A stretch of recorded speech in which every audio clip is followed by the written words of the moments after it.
this esteemed audience need to know about Dragons in a Bag? Well, it is a series that features a 9-year-old boy named Jackson who has decided he is going to be the apprentice of a witch on the brink of retirement. She's known to his family as Ma, even though she is not related. And Ma has sort of run through a series of apprentices. They have not, none of them has worked out, and Jax thinks he's going to be different. And he lost his father the year before. His single mother is fighting eviction in Brooklyn due to gentrification. So he sort of feels as though he's invisible in some ways, underestimated in others. He wants a chance to prove himself.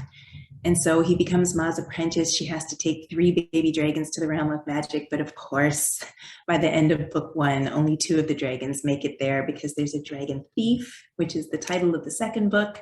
So Jax has to come back to Brooklyn and find the dragon thief, which is his best friend's little sister.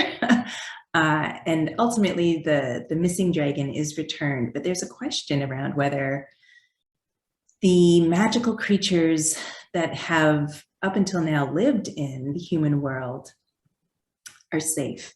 And the guardian of the realm of magic, Sis, firmly believes that the only way to keep those creatures safe is to keep them in the realm of magic.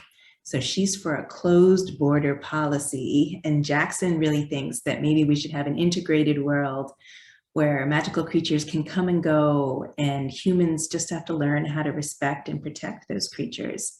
So that's kind of the underlying tension in the whole series. Book 3 shifts from Brooklyn.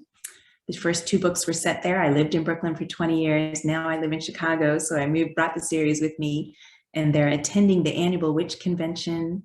And again, up for debate is this question of whether Sis, the guardian of the realm of magic, had the right to close all the portals to try to keep all of these magical creatures safe in the realm of magic, Palmyra.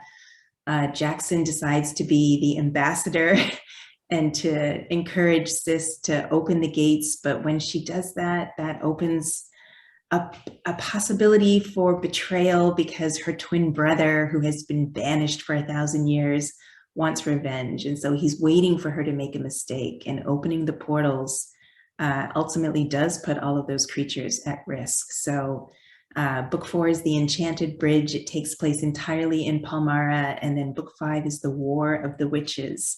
And so there's this sort of intergenerational tension between witches who believe in the old traditional ways and this new generation who thinks, you know, the old ways aren't really serving us and we have to try something new. And Jax has to pick a side. War of the Witches, what a great title. Thanks. So where, as we record this, where are you at? Have you completely finished book 4 and 5? So book 4 is completely done. I think I get one more round of copy edits. And we just got the final cover in. Book 5, I sort of started, I got my outline done last month, and the deadline for me to turn it in is July 5th. So I have figured out that if I can write at least 500 words a day for the month of May, then I'll end that month with 15,000 words. And then if I write 1,000 words a day in June, I'll have another 30,000 words. So that should put me right about where I need to be by July 5th. Once I have an outline, it's usually pretty easy for me to sort of stay on task and focus.